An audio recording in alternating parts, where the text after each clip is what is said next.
গত জুলাই আগস্টে সরকার যে ফ্যাসিস্ট সরকার আছে তাকে ফেলে দেওয়ার জন্য সবথেকে যে বড় ভূমিকা পালন করেছিল যারা তারা হচ্ছে এই দেশের তরুণ সমাজ। বিশেষ করে এখন যারা এনসিপির নেতৃত্ব দিচ্ছে সেই সময় তাদেরকে আমরা একেবারে ফ্রন্ট এন্ডে দেখেছিলাম। সেই তারাই নতুন একটি রাজনৈতিক দল গঠন করেছে। তার নাম হচ্ছে এনসিপি। এখন প্রশ্ন হচ্ছে এনসিপি বাংলাদেশে আগামী সংসদ নির্বাচনে তাদের প্রভাব কতটুকু থাকবে কিংবা তারা কি পরিমাণ ভোট পেতে পারে? যদিও আমরা জানি যে এনসিপি মূলত তরুণদের দল, তরুণদের নেতৃত্ব দানকারী একটি দল। সেক্ষেত্রে তরুণদের একটি সাপোর্ট তাদের দিকে থাকবে এটা আমরা আশা করতে পারি আরকি। যদিও আ জুলাই আগস্টের আন্দোলনে শুধু যে মাঠ পর্যায়ে তরুণরা ছিল তা কিন্তু না। আমজনতা বা একদম আপামর জনসাধারণও কিন্তু রাস্তায় নেমেছিল।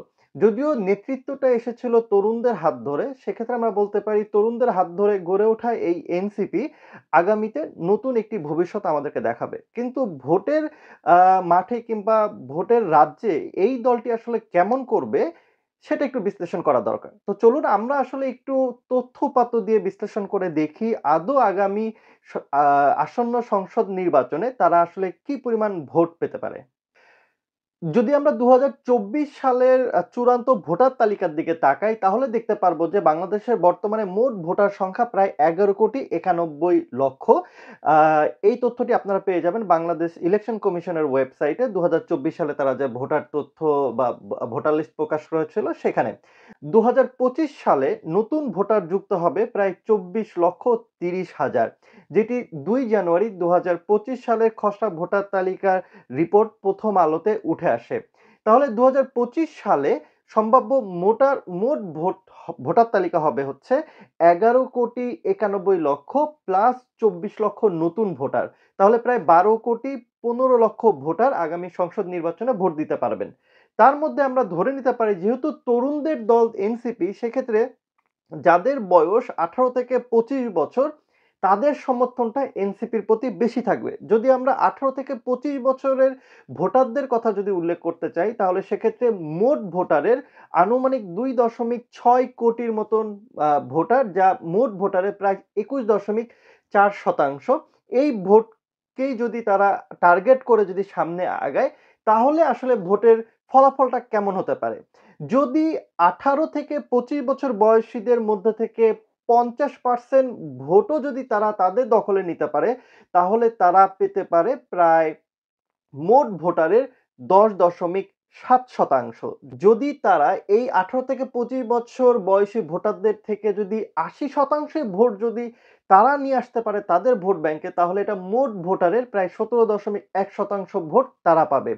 আর যদি ধরে নিচ্ছি যে ১০০%ই তরুণ তাদেরকে ভোট দিবে, তাহলে ২১.৪% মোট ভোটারের ভোট পাবে তারা।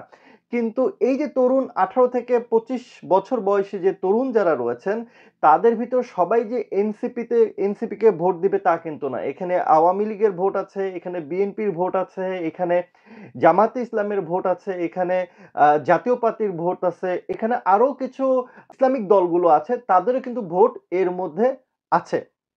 এবার আসি যে শুধুমাত্র ১৮ থেকে ২৫ বছর বয়সী ভোটাররাই যে এনসিপিকে ভোট দিবে তেমন না। ২৫ থেকে ৩৫ বছর বা তারও বেশি বয়সের ভোটারদের ভিতর থেকেও কিছু ভোট এনসিপি পেতে পারে। আমরা ধরেই নিচ্ছি যে ২৫ এর উপরে মোট ভোটার থেকে ৫% ভোটও যদি এনসিপি পায়, তাহলে ধরে নেওয়া যাচ্ছে যে আরো ৪৭.৭৫ লক্ষ ভোট তারা তাদের ভোট ব্যাংকে যুক্ত করতে পারবে। তার মানে ধরে নেওয়া যায় যে যদি তারা তরুণদের ভোট এবং এই অতিরিক্ত ৫% ভোটও যদি তারা তাদের দখলে নিতে পারে, তাহলে তারা আশা করা যায় যে প্রায় ৩,৮,০০,০০০ ভোট তাদের ভোট ব্যাংকে পড়বে। যদি ১৮ থেকে ২৫% ১০০% ভোটারই যদি তাদেরকে ভোট দিয়ে থাকে। এখন সর্বোচ্চ ১০০% তরুণদের ভোট এবং সেই সাথে অন্যান্য ক্যাটেগরি থেকে আরো ৫% যদি ভোটও যদি তারা সংগ্রহ করতে পারে, তাহলে মোট ভোট পাবে মোট ভোটার থেকে তার ২৫.৩%।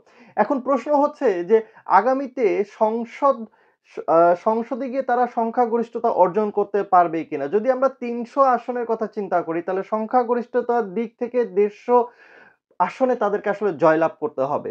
কিন্তু বাস্তবতা কি আসলে এমন যতটা অঙ্কে আমরা দেখলাম? আপনি একটা বিষয় চিন্তা করে দেখেন যে বাংলাদেশের ইউনিয়ন পর্যায়ে কিন্তু বিএনপি, আওয়ামী লীগ, জামাতে ইসলাম সবার কিন্তু আ তাদের কমিটি আছে। তাদের একটা নির্দিষ্ট ভোট ব্যাংক আছে। কিন্তু এনসিপি তারা কি এখন পর্যন্ত ইউনিয়ন পর্যায়ে পৌঁছাতে পেরেছে? তাদের কি এখন পর্যন্ত উপজেলা পর্যায়ে কি পৌঁছাতে পেরেছে? আমরা দেখতে পাচ্ছি যে গোটা বাংলাদেশে রাজশাহী, চিটাগং, ঢাকা কিংবা রংপুর কিংবা বরিশাল এই এলাকাগুলোতে এনসিপির একটি বড় দখল রয়েছে বা একটি জনসমর্থন গড়ে উঠছে। কিন্তু জেলা পর্যায়ে, উপজেলা পর্যায়ে কিংবা একেবারে ইউনিয়ন পর্যায়ে, ওয়ার্ড পর্যায়ে কি আসলে এনসিপি এখনো পৌঁছাতে পারছে কিনা? আপনারা দেখবেন যে বড় রাজনৈতিক দলগুলো জামাত, বিএনপি এবং আওয়ামী লীগের কিন্তু ওয়ার্ডেও তাদের কমিটি আছে এবং ওয়ার্ড সভাপতি আছে, ওয়ার্ড সেক্রেটারি আছে। সেখানে এনসিপি কি এখন পর্যন্ত তৃণমূলে যেতে পেরেছে কিনা এটাও ভাববার বিষয়। তবে আমরা গত ১ জুলাই থেকে দেখছি এনসিপি গোটা বাংলাদেশে পঞ্চগড় থেকে তারা পদযাত্রা শুরু করেছে এবং তারা এখন দেশের আরেক প্রান্তে চলে গেছে।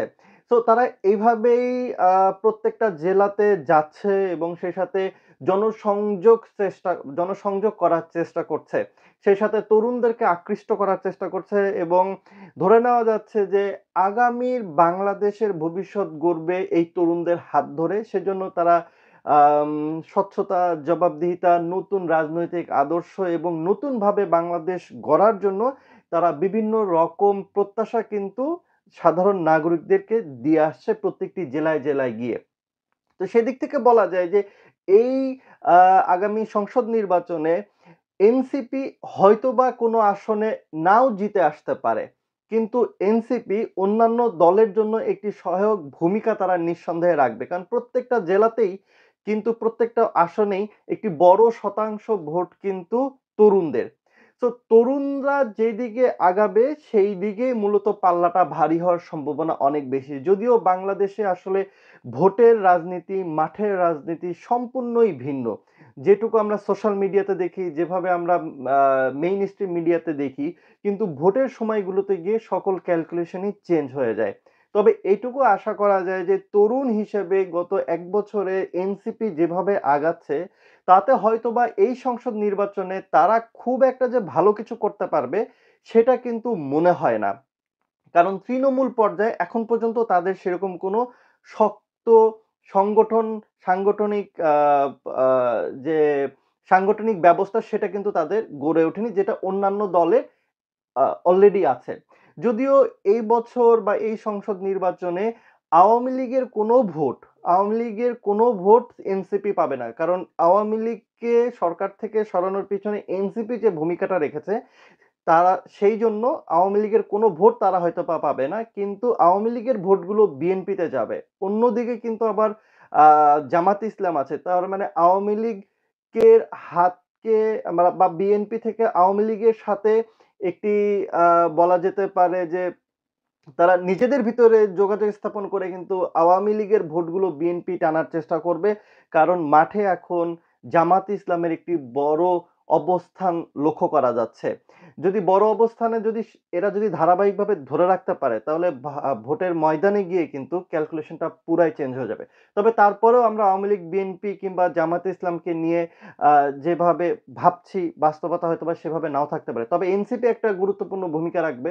আমাদের যতটুকু ধারণা আমার কাছে যেটা মনে হয় যে এবার নির্বাচনে জামায়াতে ইসলাম এনসিপিকে অনেক আসনেই হয়তোবা স্থান ছেড়ে দিবে। প্রত্যক্ষভাবে হোক, পরোক্ষভাবে হোক তারা তাদেরকে সমর্থন যোগাবে এবং কিছু, কিছু আসন থেকে এনসিপির কিছু, কিছু নেতাকে সংসদ সদস্য হিসেবে জাতীয় সংসদে নিয়ে আসবে। ভবিষ্যতে একটি ভালো সহযোগী দল হিসেবে এনসিপিকে জামায়াতে ইসলামের সাথে পাবার জন্য। তো দেখা যাক সামনে নির্বাচনে এনসিপির আসলে অবস্থানটা কি দাঁড়ায়?